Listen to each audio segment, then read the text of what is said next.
Okay. So before we begin, any questions from anything that we've talked about so far? So I think the first class was a basic overview where I kind of just went over a little bit of everything. Let me pin my video. Gotta remember to do all these things. And then we basically described what a point of attention is, and then the concept of intending points in advance. Now, today we talk about the four directions of attention, and it is a way to organize how we intend points in advance. Does that make sense? And if it doesn't, hopefully it does once I explain it. But I guess generally, hopefully that makes sense. Any questions though? Because we had point of attention, anything from the group study yesterday, we could touch on and I could see if it relates. Well, I really liked what we talked about yesterday because I think that one of the things that, well, if you don't mind me saying, Santina, do you mind me talking about the group study yesterday? Not at all. Okay. I think that you started to touch on a topic that I think is really important. And the reason that I would bring it up when I talk about the four directions is because it's what I feel occurs when all four directions are active at once. And of course, I'm going to explain what all of that means, but I'm just going to start with the end. I'm beginning with the end in mind. And we started to talk about, I don't use the term flow state personally because of the way that it's often associated to a very heightened energetic state. I think that a person can still be in flow while doing the dishes, while walking 3 miles to work, while navigating a challenge. You know, the basement has flooded. Actually, I don't want to use that example because of things that are occurring um, in the country, but you know, something's going on and you have to adapt to it. You have to change with the things that are occurring in order to get things done. So, but we're still talking about the same thing. So I don't mind using the word flow or flow state, but basically what we're saying is we are in a state of being where there's nothing really holding us back. Our mind isn't holding us back, our physical body, because it's going into a particular type of physical response, isn't holding us back. And we've seen examples of this and we've talked about it, but ultimately it's a state of non-resistance or non-interference. There's nothing interfering with you and your direct connection to everything around you. And I call this the bubble of perception. So when all four directions of attention are active, it's almost as if you're walking in a field. Is that okay to say? Like a substance of sort, like you're walking through it, it's around you, and it is your awareness. And you can expand it. You can only hear so far, you can only see so far. Of course, you can only taste like what you're putting in your mouth. So it creates almost a type of finite extension. Finite. Mm-hmm. Put that in air quotes. So if you're listening, I just put up air quotes. Does any of this make sense so far? Beginning with the end is not something that people normally do, probably for a reason. But so I'm kind of saying that. Donna, did you have a comment? It makes sense. The way that I see it as the finite perception was whatever was the thoughts going on inside my head, and whatever I was looking at or whatever outside thing was distracting me or causing more thoughts in my head prior to the four directions. After the four directions, that bubble of perception is um, extended and it no longer has streams of thought associated with it. Mhm. So what you're talking about from my explanation is that bubble of perception is almost like it's a space that I've created with my awareness that's expanded from what it was before, to a bubble of perception that includes lots more data points. Mhm, That's the way I see it, if that's what you're saying. mhm. Yeah, really close. The only maybe slight difference is I don't necessarily create the bubble because it's always there. And I can explain that. And it's actually important when we talk about the four directions. So, can you hear everything in your environment? Everything No, at once? Of course not. I only have a certain capacity, You but only it's have a bigger certain than the capacity. capacity that I had before. Okay, that makes sense. Yeah, me too. Same thing with vision. You know, you can't see everything that's happening at once. So let's say everything that we currently are seeing, everything that we currently are experiencing is like a screen, and it's occurring on a like a TV screen. So obviously I'm on your TV screen right now. Well, that's kind of a double thing because the analogy is of a screen, but I'm actually on your screen. So that's like a screen in a screen. But if you're still with me, I'm imagining my experience. That's also what I'm feeling. That's also on that screen. My physical body is on that screen, right? Does that make sense? That's everything that I'm currently experiencing right now. But there's also a darker screen around it. And that's everything that I'm currently not experiencing, but both are in my bubble. So I actually could shine the light of my attention, and all of a sudden something that was on the dark side of my screen. You can actually see this with Zoom. You see your picture, and on the outside of your picture is like the black box, right? That's the unknown. And then the screen where you see me, that's currently what you're experiencing, what you're hearing, what you're seeing, what you're tasting, what you're touching, what you're feeling in this analogy. This is just a way of explaining things. Mhm. Does that make sense? Now, your mind can be aware. Yes, Donna. It makes sense. Okay. Your choice of using your flashlight of attention helps me understand it more. Okay. Let's try this. So, where's my box? Okay. So this is your experience. If you would allow me to put you in a box. I'm putting myself in the box too, just for the sake of an analogy. But everything that you are currently experiencing right now is in that box. If you're listening to the sound of my voice, where is the sound of my voice? It's in that box. Your eyes are open, so you're looking at something that's in that box. When a director makes a movie, they want their movie screen to contain as much as they can, as much detail as they can, so that they can move your emotions, so that your nervous system, your brain thinks that what is occurring is more real. And then of course we experience it, we have more emotion and we like the movie more. So just for the sake of the discussion, let's just pretend that this is a movie screen. And that is what you're experiencing right now. Any questions about what this box represents?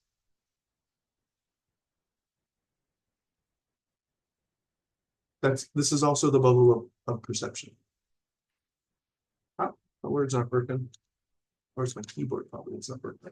Yeah, okay. Need a more reliable keyboard. Okay, so this box is what I'm experiencing right now. My keyboard wants to be dysfunctional.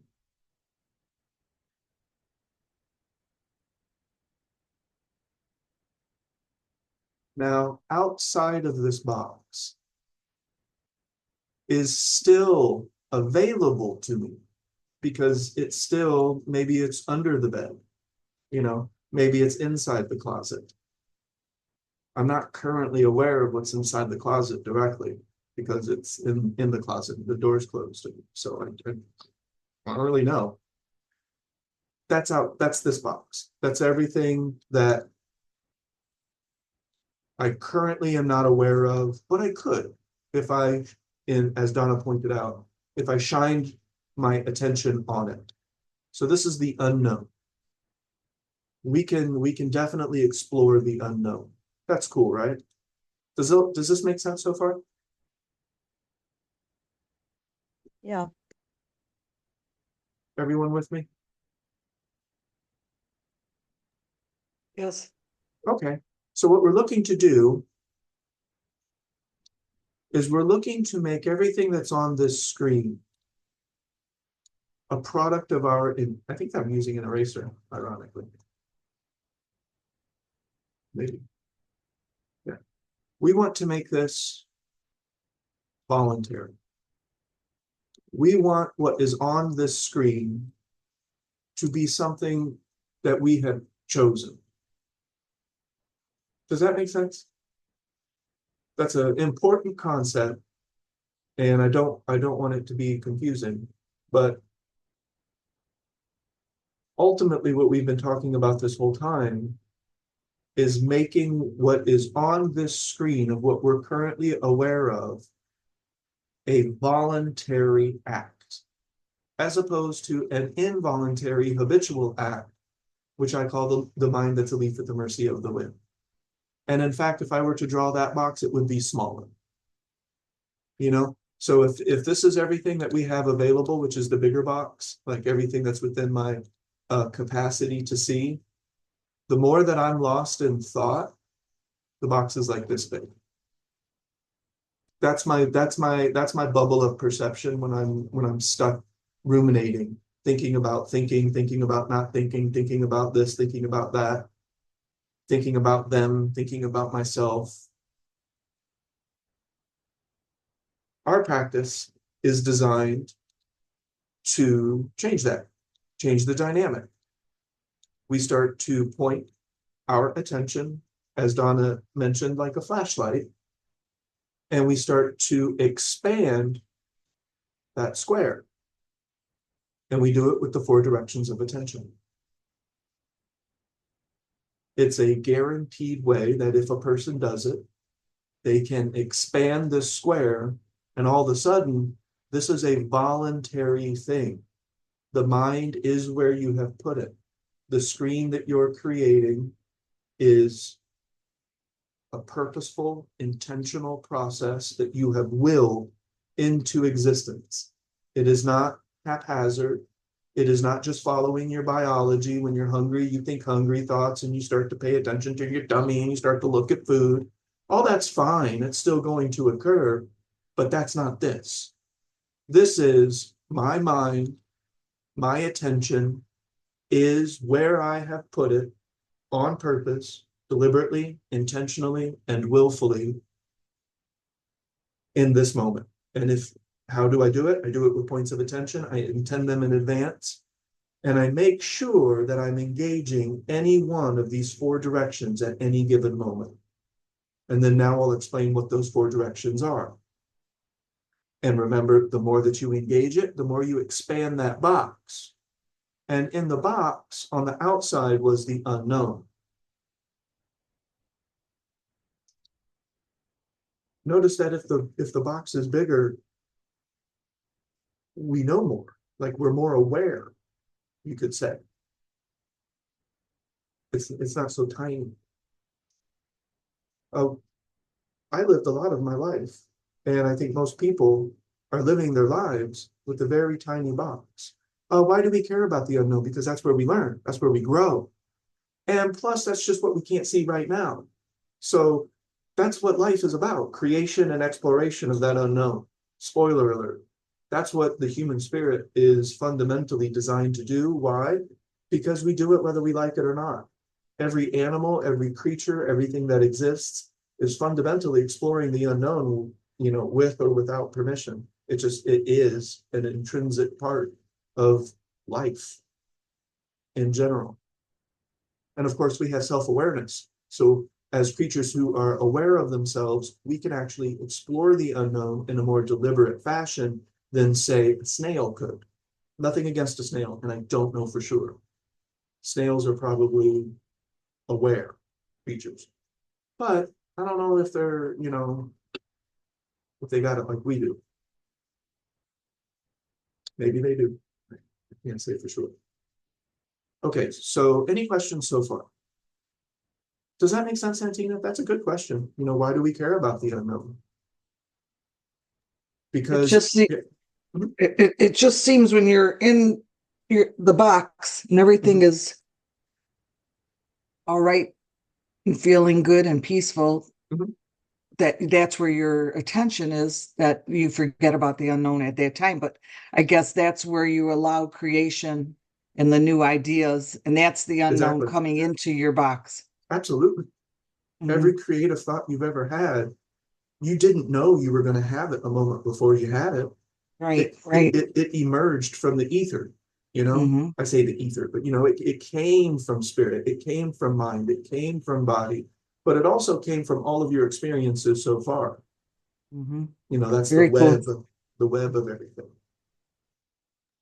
It's But important for me to remember that that all happens. It comes in because um, the the practice of engaging the four directions quiets the habitual repetitive noise in my mind so that it's available to me to point my flashlight at because I'm not my experience isn't dominated by the habitual thoughts in my head, which are usually about the past or the future. I'm really fully present, engaging this moment deliberately, and there's much more available to me in that space. mhm, yeah, and soon what we'll be talking about is a third thing. So one, we recognize self, we become present. Two, we're able to recognize interference, redirect interference. But once interference is redirected and we've created space, what do we do with that space? Well, that would be the topic later.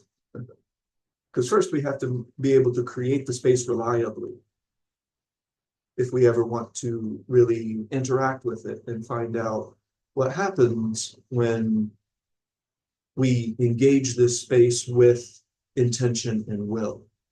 Because the human being has forces that we don't often talk about, but we all know that they exist, such as the power of intention and the power of will. Very difficult things to nail down in terms of what they are, but only when we talk about them. Otherwise, we know exactly what we're talking about. Okay, so the four directions. The four directions is going to expand my ability to explore the unknown. And as Santina pointed out, that's a new thought. That's a new way of looking at the moment. It's a new way of understanding. It's a new way of learning and growing and evolving and enjoying. And when there's times where enjoyment is a challenge, then we're still maximizing and learning from those experiences. Because if anybody tells you that, your entire life experience is going to be absolutely nothing but enlightened bliss, I'm calling bullshit. I've never seen it. I've never heard of it. It just seems like something that we fabricated because we know that it should be possible. And I do think that, but that's a different topic as well. So the four directions, what is that? Believe it or not, I'm right on time. New whiteboard. Okay, so the four directions of attention. There's a lot of reasons why this is organized the way that it's organized, but the bottom line is it's organized this way because you can do all four at the same time. And when you do all four at the same time, you enter that state that we talked about at the beginning. All four directions become active, creating a synthesis of them, a, a harmony of them, where they're actively working together to create. You can see this in stars, you can see this in the atmosphere, you can actually see it in blood vessels when you talk about hydrostatic equilibrium. Oh, heck, you could talk about it in a cell. A cell maintains its shape, because of the membrane, but also because of the differentiation of expanding and contracting pressures. So this is kind of a similar thing that we're working with. When all four directions of attention are active, we create a state of being that is like a new third thing. And that's what I do believe that Santino was talking about yesterday in group study. Oftentimes we would identify it as the flow state. We would identify it as that memory that we really want to make sure that we remember because it was profound in some way. Or when we look at something that would normally be very plain and very regular, but we see an aspect of it that seems infinite and eternal and beautiful. And it's like, wait a second, I'm just looking at an abandoned building. Where is this infinite quality coming from? Aha, that's what we're talking about, the unknown. We want to explore that. We've been exploring it as a species since we have existed. What is art? Exploring the unknown. What is science? Exploring the unknown. What is engineering? Exploring the unknown.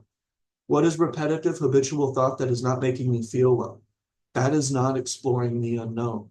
That is the opposite. Okay, so we have four directions of attention. I'm just going to label these: internal, external,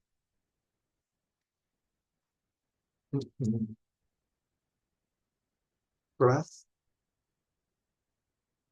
and a category, a functional group that I call cognition. And we're going to label that one last. So I'll create a box. You could, if you wanted to, call this a toolbox, and we'll talk about that later. And diversifying our toolbox. What is that? Talk about that too. And if you can come Sunday, I'll talk about breath techniques that I use throughout the day. There's lots of breath techniques that you can do like during a more formal meditation, and that's all good. But you can get that online. I'll talk about the stuff that is a part of the four directions that you can do while you're washing the dishes or navigating a challenge on the train because somebody is standing way too close to you for comfort. And you're like, what do I do in this situation? All right. So internal points of attention is what psychology would call introspective attention. That's a challenge to spell. So I'm just going to say inside attention. We could call this body awareness. We could focus on points of the body. Skin, tactile sensation. And remember, these are functional groups, and actually a couple of them are a little interchangeable. A little. So the internal direction of attention, I should have started with external because that's the one we start with. Oh well, just keep in mind that we typically would start with external, just for the sake of consistency at least. And here I am not being consistent, so I started with internal. So internal point of attention, I like to also look at it sometimes as structure or structural integrity or posture.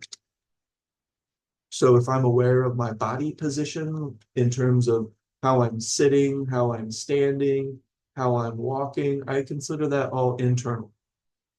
And basically internal is just, even if it's just a few inches off of my body, I consider in Chinese medicine, we have something called Wei Qi, and that's a type of defensive Qi that exists on the outside of your body. I still consider that internal because it's just so darn close to your body that it's just good enough for the sake of functional categorization.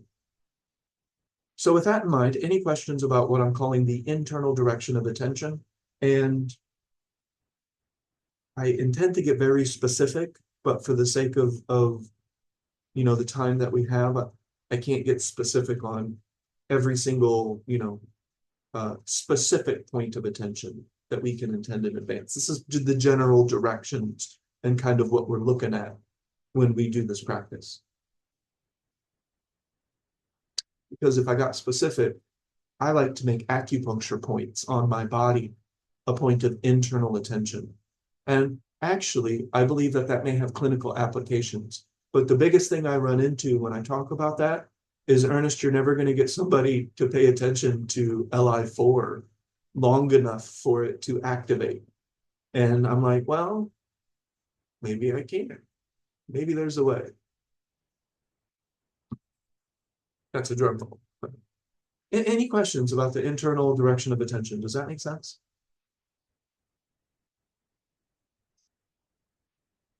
So you're saying to pick one. We pick one. You could pick two if you wanted to, but at least one. Okay. One And thing, does it matter which one? not necessarily. You could So be we in a, just need, when we're picking a point of attention to focus on, we're picking one.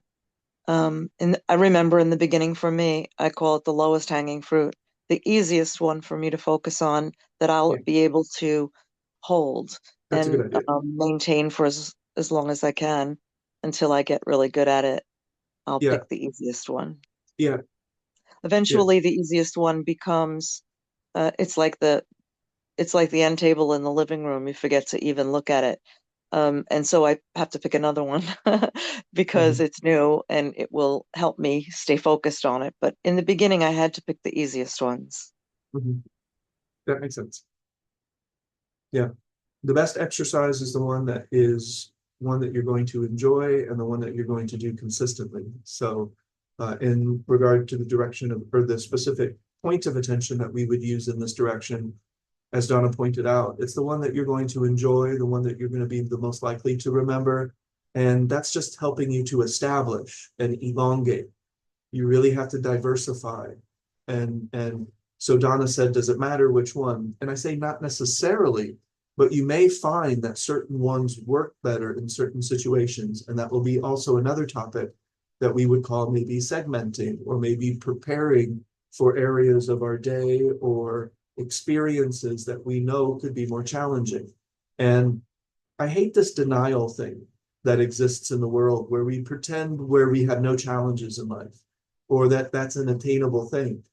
You know, on December 11th, I have to take the hardest exam I've ever taken in my life. You know, I would be stupid to think that going into that hardest thing that I've ever done in my life is going to be exactly the same as going to the bathroom or going downstairs and taking my dog for a walk. I'm not Buddha. So I'm not going to do that. I'm going to make sure that I'm prepared. I'm going to make sure the second that I wake up, I start to clear my mind so that I can be as relaxed as possible going into that exam because it's very important to me.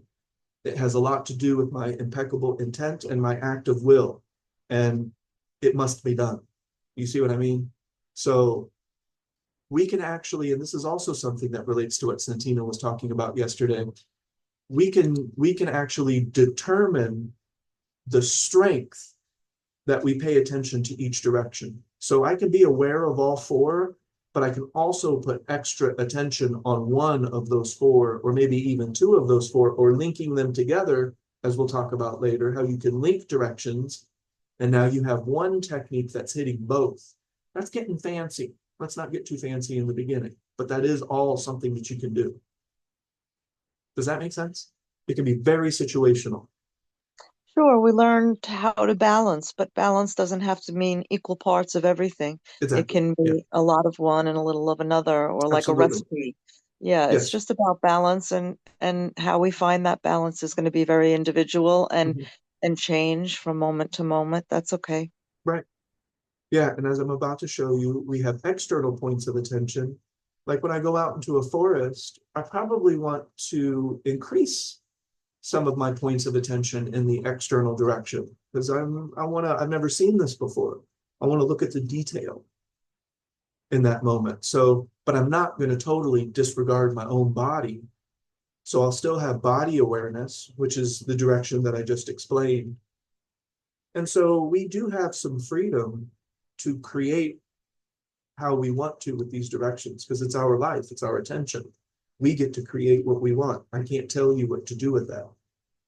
That's not how this works. I just show you how to do the practice and you create it your own.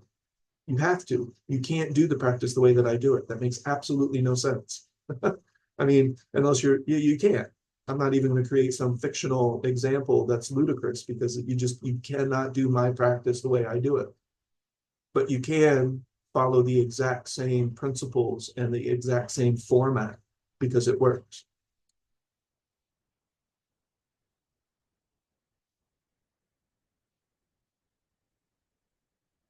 Okay, so we're going to go from inside to outside. So external is sensory perception. I would also put temperature, which is arguable because you are feeling it on your skin, but it's a product of your environment. It's changing as your environment changes. So it has been more comfortable for me to keep it in the external direction of attention as I work with it. Again, this is a functional grouping. So if you came to me and you said it feels more internal, I'd be like, fine, well, what's your external then? You have an external? Go. I mean, it's good. You know, your points and your directions are valid. Not valid, not paying attention. Valid, paying attention. So that's pretty much external.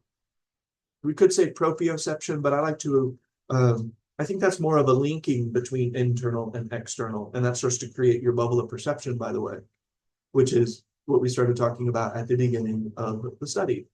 If somebody wants to talk to me about the flow state, I want to talk to them about the bubble of perception because that's how I talk about it.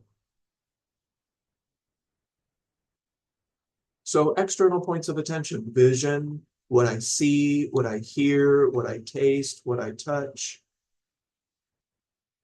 You want to know, this is a funny question. How do you interact with your environment?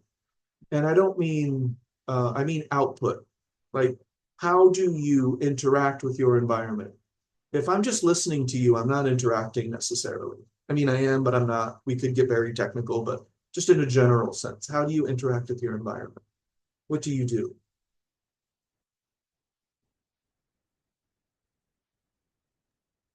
Yeah, I'm interpreting what I perceive with my senses.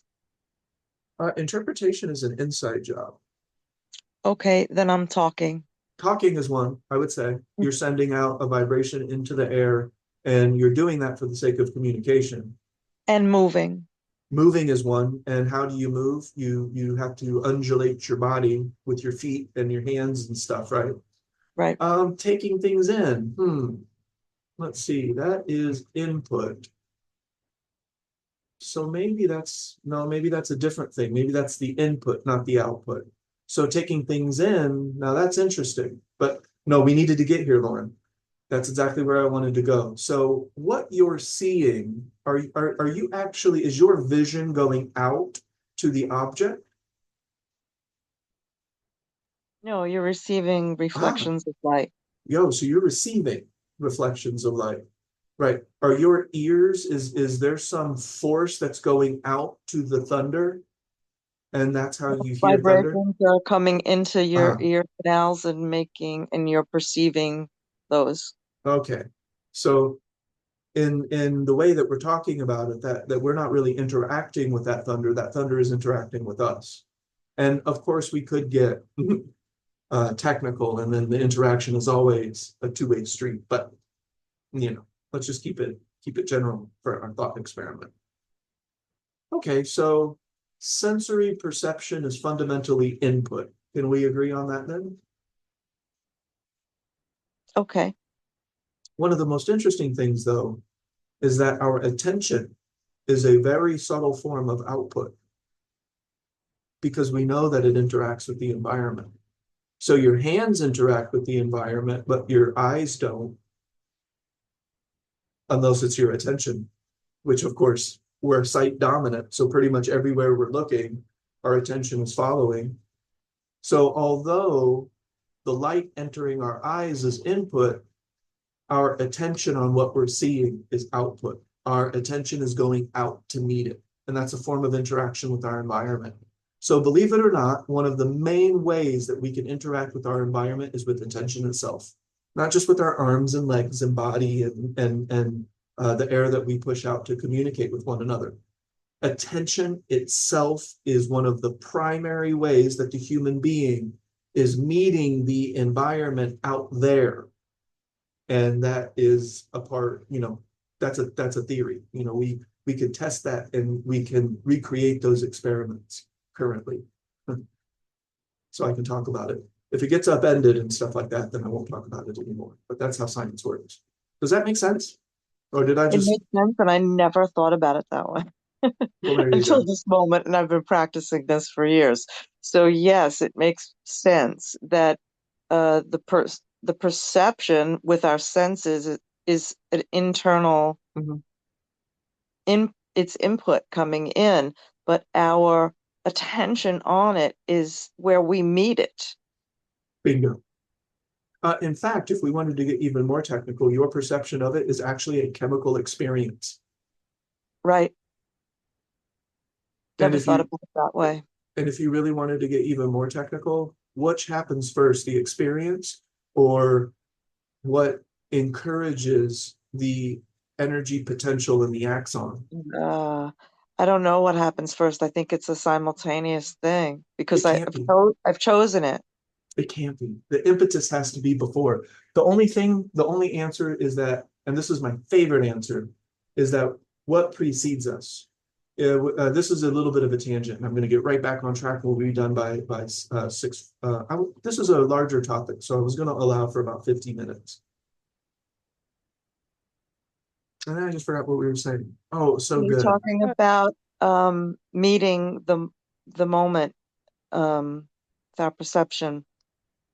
Well, I thought about that a million times, but Okay. okay. Ah, that was good though.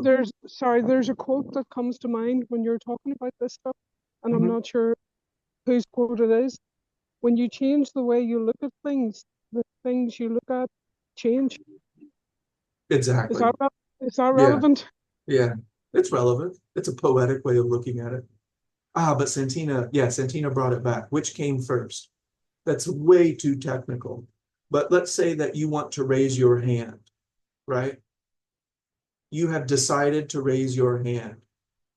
That decision was a chemical occurrence. And sodium and potassium had to enter the axon before you even had that thought. The thought had to have happened after the sodium and the potassium entered the axon to begin the action potential, which will then release the neurotransmitter, which is the chemical that creates our experience. So we were talking about the light coming into our eyes. So we're not actually even really perceiving the outside world directly. We're creating a chemical interpretation. That screen that I talked about that you called the known, that is a chemical interpretation of sensory experience. And for the most part, it has been shaped for us since the day of our birth. That's a warrior training topic. So we'll talk about that type of thing on Saturday, because that's a different way of talking about the same thing, but it's a little not sciencey. So does all of this make sense so far? What do you mean, Santino? Like looking at Borealis last night? It just appears, so you don't, when you're sensing it and something just appears in front of you, you don't really have that time to decide what came first, if that makes sense. It Oh, you're right. appeared, it's Yeah. Oh, I forgot. That's where I was going. Thanks, Santina. I was going to when somebody have you ever heard the I'll just get straight to it so that for the sake of time. Have you ever heard someone say that energy precedes you? Or Yes. that of course, and then we've always heard that energy precedes action, like energy precedes, right? So you've heard that your experience is on a delay because the light has to enter your eye, and we just talked about the sodium and the axons and the firings and chemicals, and then now you perceive the touch. That actually had a time delay. It's super fast, right? And so that's kind of what we're talking about. Like lightning and thunder. They Mm-hmm, have different time delays. mm-hmm. Oh, Santino, where was I going with that though? I lost it again. Santina was saying that it appears before we don't. Oh, which comes first? Yes. And that's the bottom line, is that that's ultimately what we're looking to do here. And this is getting way ahead, but when you can clear your mind of thought, when you can clear interference, you can perceive subtle. you can actually, that subtle becomes a form of data. It becomes a form of information. It becomes something that you can respond to. Our society sometimes wants to call that intuition or synchronicity, that type of thing. I like to call it power, personal power, going with the Tao. These are things that we will talk about much later. But ultimately, that's what we would start to, that's the conversation that this would naturally start to lead to if we're doing our practice and we're able to create that space, that we start to interact with the energy that precedes the action. And that could start to look like, to at least a small extent, precognition type of thing. I've seen it, so I've felt it before, so it is what it is. Okay, but back to the program. So 4 directions of attention, I have described 2, and they're very familiar with us. The third is equally familiar. And remember that this is a functional grouping so that we can do these things all at once. Breath is breathing. You're aware of your breathing. Like, this isn't rocket science. And all of us here have been to a yoga class probably. So we know what it's like to be aware of our breathing. On Sunday, I'll talk about 5 breathing techniques that I use that I have found very useful because I can do them while doing everything else, while engaging these other directions of attention. I think there's a lot of amazing breath techniques out there, but I can't do reverse nostril breathing while talking to a customer at front desk. I would look stupid while I'm sitting there going back and forth with my noses. And I'm like, they're like, what the hell are you doing? And I'm like, oh, well, I'm doing my reverse nostril breathing. It's great though, when you're sitting at home comfortable on your floor, but you're not going to do that. You know, you're getting stopped by a cop or something and you want to regulate your breath and you're, you know, doing this technique that you learned in yoga class. It's like, that would be So really choosing interesting if you did breathing though. as a Yes. point of so choosing breathing as a point of attention Yeah. does not have to be about manipulation of your breathing. It's just about awareness of your breathing, because it's your breathing is involuntary. It can be voluntary or involuntary. You don't have to be practicing a voluntary manipulation of your breathing to be aware of it. Yeah, I would say the more that you manipulate it, the harder that it is to maintain awareness on it. So to be subtly aware of it and gentle, and we call that smooth breathing, is ideal. But I had to walk to work and I had to walk up the stairs. Maybe it was raining or something like that. And so I did need a little technique in that regard, you know. So I do have techniques because I don't breathe exactly the same throughout the day. I tend to follow 5 primary breathing patterns, and they all stem from smooth breathing. They may not always be smooth. You know, if I'm standing there and I get splashed with a mud puddle and I find that super annoying, I might have to have an audible exhale, a deliberate, strategic, get that energy out of my mouth before I get, before it doesn't benefit me. You know, the response is the response. It's already occurred. I'm annoyed. Does that make sense? So there's breathing techniques that could be very useful depending on your circumstances throughout the day, and I have 5 different ones. And so, but I'll talk about that as a part of warrior training, because in warrior training, it's time to start doing more formal and informal practices. And we start with one of the hardest things in this practice, and that is maintaining awareness on your breath throughout the day. Very few people I've ever met in my entire life can maintain awareness, and that's probably because they're trying to do it just one way. You can't. I mean, maybe you can. Excuse me. I don't want to put anybody in a box. But you're going to have a very hard time navigating your life experience just trying to breathe one kind of way all the time. Does that make sense? Does that sound like I'm making shit up, or does that at least feel like it could be possible?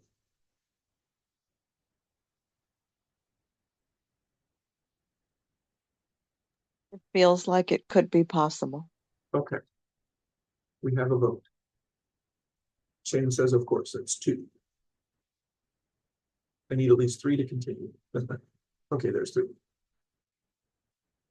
All right. So now the fourth direction of attention, and this direction is functional. So just please remember that I've organized this so that we can work with it. Not to be arbitrary, not to say that, some other spiritual master is right or wrong, or that's irrelevant. I don't care about any of that. I just want to be able to do it. I don't want to be able to talk about it. I can, obviously, but I don't have to. If all of a sudden I woke up one day mute, it's probably good for some people because they're probably tired of listening to me. But I would still be able to do my practice. And that's what's the most important thing under the sun to me. So I could even lose senses and I'd still be able to do my practice. That's the most important thing to me. That's freedom. Nobody can take my practice away from me. Suppose unless they hypnotize me somehow. I'm going to have to learn anti-hypnotic techniques to make sure that nobody can do that. Or maybe my awareness would be so acute they would have more trouble doing it. Or get hypnotized and then see if you were practicing while you were hypnotized. Okay. More studies are needed. All right, so the fourth direction of attention, let's go to that. New whiteboard, but it's really just the same whiteboard, which is interesting. I click new whiteboard and it takes me to the old whiteboard, which is what I want, but that's not the button that you would think you should push. So cognition, obviously the main thing in cognition that we experience is words in our head. Who would like to argue that? Because I think that I could defend my argument quite well. I think I've been doing it since at least 2011. 2009 and 10 in my own mind, I started to defend this argument. Any questions so far?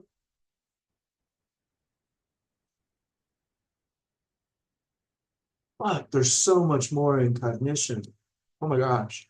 And so I put this in cognition because it's so important and it dominates our experience so much that sensing our own emotion. I will put state of being because that is that's the whole screen. There's a lot of pieces that go into state of being. How you woke up this morning, what you ate yesterday, what you plan to do tomorrow, the physical room that you're in, the physical body that you're presenting with, how you're presenting in this moment equals state of being. And that can actually become a focus of your attention. But we also have a musical part of our brain.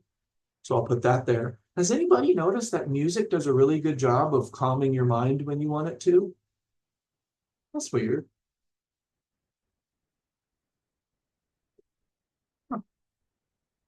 Musical is a good one. Humor is a good one. That's why we like it so much. That's why we find it so entertaining, because it's using a part of our brain that can interrupt repetitive habitual streams of thought that aren't making us feel well. Now, it is still using words, but not all the time. There's a lot of humor, there's a lot of things that you can find humorous. Hopefully it's appropriate, like if you see somebody like trip and fall and you're just like laughing your ass off, it's like, why is that funny?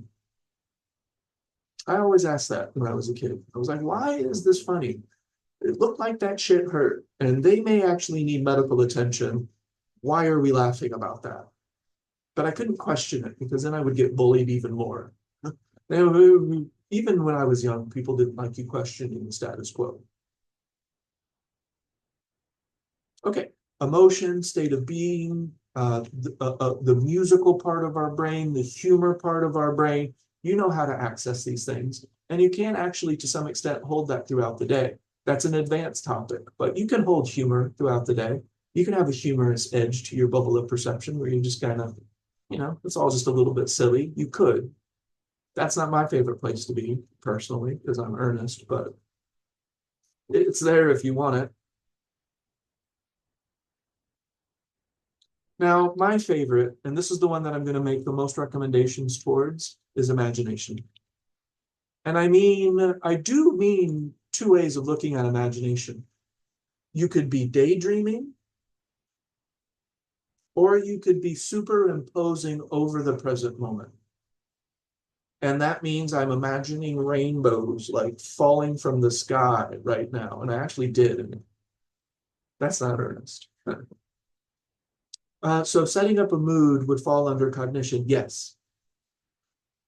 um, implying that you're paying attention to the mood. It's the attention that charges it. If we say set up, that means we're doing things with our attention to help create that mood. And I would actually start to call that deliberate modulation. And I would actually say that that is only a reliable technique when we have created space in the overall volume of thought and not really before. Otherwise, we don't end up actually paying attention to the mood itself. We put attention on the mood, we set it up, it starts to go, and then we kind of go back to other things. It can be really easy to lose the mood, just like it can be really easy to lose the breath. So I do have an order of operations, and that's actually a good time to mention it. I will not try to maintain mood if I cannot maintain breath. I don't have the bandwidth at this moment. I don't have the power. I'm using that word in a way that would require a 2-hour webinar of definition. But I don't have the power right now for whatever reason. There's probably a myriad of reasons that I have allowed into my bubble of perception to cause this. But if I don't have a reliable awareness of my breath, cognition is not going to be a great place to try to live, because it's going to become unreliable and I'm going to end up coasting and I'm going to end up losing my practice, or it's going to start to dissipate, because once you start to maintain a direction, you can actually start to maintain that direction with very little effort. Now, it still requires voluntary attention. So body awareness for me, it must still be voluntary. I must still flash my attention on it. But it's so easy because I've practiced for so long. I don't have to set that up. It's like a switch. Same with external. It's like a switch. I can instantly turn it on if I feel like I'm starting to lose it. And actually, I feel going away from it before I fully lose it anyway.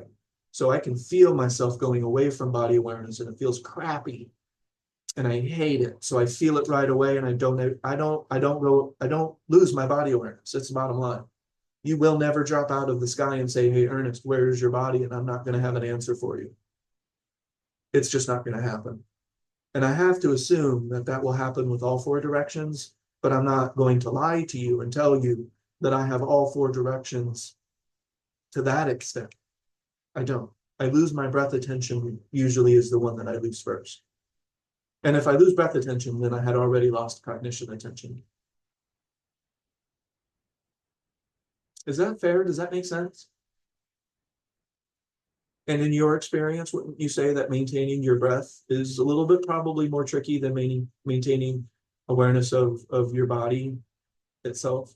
Like, I think most of us who've done, these types of practices would say, yeah, maintaining a breath, that does require a little bit more bandwidth, a little bit more attention bandwidth, at first, at least, for sure. And so we have, oh, okay, Santina. Yeah, we'll have the recording and we're almost done.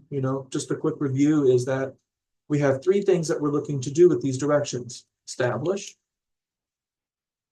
elongate, maintain. Establish, elongate, maintain. And wherever we are in this process is wherever we are in this process. Maybe I've just begun and I'm still trying to establish a direction and I'm forgetting almost all of the time. All right, bye, Santina. Thank you. Or maybe we have one direction, maintain, and we're learning to establish some of the others. That is this practice. You'll be 110 years old if you're still doing the practice, and you'll be in some flux of that dynamic. And maybe it's maintaining all 4 directions. I believe that there is something very important that happens if we can do that with reliability. We become the conscious creators that humans have always had the potential to be, not the dysfunctional organisms that we are presenting as right now. And I chuckle, but it's true and it's terrible. All right, any questions about the 4 directions? these become functional categories. And that's what we call the toolbox. And so that's a subject that we'll talk about. I think that's next. I think the toolbox might be next. If not, it's coming up very soon. And the toolbox is when we do start to talk a little bit more about specific things that we're doing in each of those directions of attention.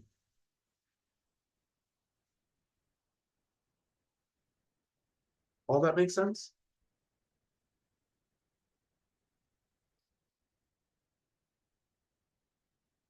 As a reminder, if you are able to do this practice to any degree, any of the four directions, any degree of establishing, it will improve your ability to focus and concentrate. And it's a very personal thing. So I could never say how fast or how much, or it's very personal to, and it's usually proportional to how they present when they started, because we're not all the same. So we don't have the same starting line. And how much they do their practice. Okay, Ida, see ya. Yep, we're done here. Just the last little wrap up. So we're looking to improve our attention and our ability to focus. That would be beneficial to any human being on earth. It's beneficial to me in school and life and everything. If we're able to do that, It relaxes the mind. It also relaxes tension. And to me, that was the most important. I wasn't thinking about my focus. I was thinking about how I felt. And this practice immediately reduced tension. And then I noticed that I could focus better, which also reduced tension. But that's what I noticed first, was the relaxation in tension. I agree. Yeah. And I think and we'll talk about that more as virtues of the practice. These four things are kind of where I believe that those virtues come from. Why they happen are these four things. And so the first one is, of course, just that ability to focus. And the second one comes from, this is kind of what I think has a lot to do with the equation that you just laid out, Donna, is self-awareness. If we're able to start to establish two directions of attention, we create that bubble of perception inside and outside. So I've always said to the internal and external is where we want to start for a reason, because you create your body and space and time awareness to where you can learn and grow from observing yourself as you occur. When I say something that I didn't really want to say, I catch it right away. I'm able to see it as it's happening.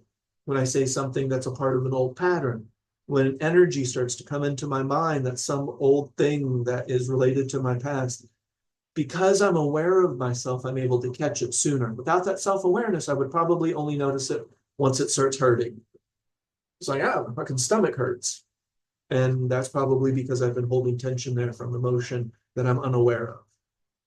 But with this practice, if you are able to establish and elongate, you will increase your self-awareness. That's a promise that I'm willing to make. These are my 4 promises.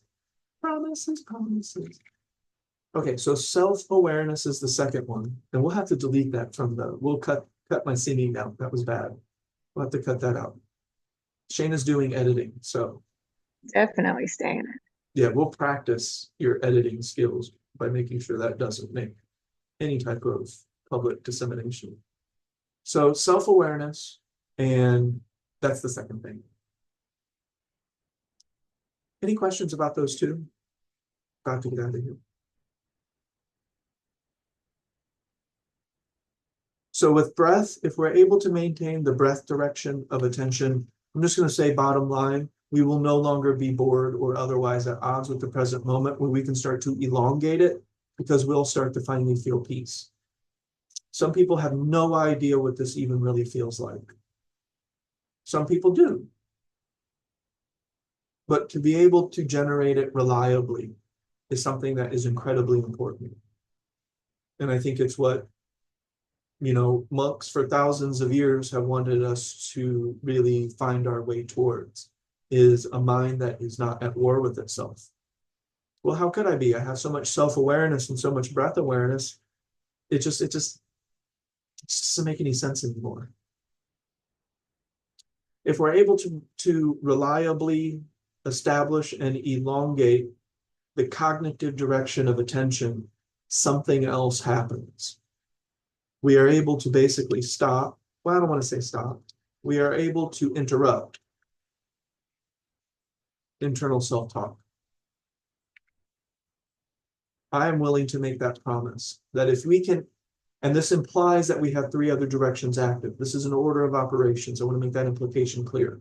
So it's not just the cognition direction. We have to have the other 3 to be firmly rooted in the present moment, to be self-aware enough to interact with the cognition direction with any degree of reliability or saneness, you know. Because we would get maybe a little bit wild if we didn't have self-awareness and we were indulging in the cognitive direction only. So this is a balancing technique. It's important. And so the cognition direction of attention eventually can start to look like the silence behind the sound, awareness of your own awareness, you know, being able to interact with the contextual opposite of the present moment, feeling subtleties of the moment that maybe you start to call omens or intuition, you know, subtle feelings that you can actually start to trust because it's not coming from thought and emotion or emotion from thought. It's coming from a mind that is very connected, a body that is very connected. And that actually starts to become very trustworthy. You're like, I got this feeling I should take this job over that job. Well, where did it come from? I was just thinking a bunch of shit. Well, that's where your feeling's coming from. It's like, duh. But I have this feeling that I shouldn't take this job. Well, what are you doing right now? Where's that feeling coming from? I'm very connected to the moment. You know, I'm very connected to the environment around me and inside of me, and I don't have a lot of thought occurring, and my emotions feel very balanced. Well, then listen, listen to what your body is telling you. It's very reliable right now. You're in a state where that is a very reliable thing that's occurring, and please listen. But there's a difference between the two, let me tell you. If you're just sitting there ruminating on something, no wonder you feel a certain way. Like you're just sitting there, you've been thinking for the last 6 hours about it. 6 hours, let's be honest, 3 days about it. Okay, so that's what the practice is going to yield. That's what the 4 directions is all about. And so we talked about establishing a point of attention. We talked about intending these points in advance. And now that we have these 4 directions, we can start to put our toolbox together. Okay, so I actually had the declaration before the toolbox, but maybe we'll talk about the toolbox before the declaration. Yeah, I think that actually makes sense. So tomorrow we'll talk about another essential aspect to the practice. If you remove the declaration, you're going to probably struggle with this. How do I know? Because I'm doing it, because I'm working with people. I've been doing it for a little while now, and I do believe that this is so important that I'm including it in the methodology. It is, if you remove it, I think that you're really going to struggle with this practice and maybe not have this practice work at all. So declaring where your mind is in one way or another is very important. Otherwise, you could end up coasting and self-hustling. And then you're just not even really doing it at all. And I think we've all been there. Okay, well, that's it. This was a little bit longer, and I apologize because we had to talk about all 4 directions. And we talked about some really important stuff, but stuff that we would have to really, you know, get into detail much later. Any questions before we head out? Anything I could answer quickly before we go? Practice.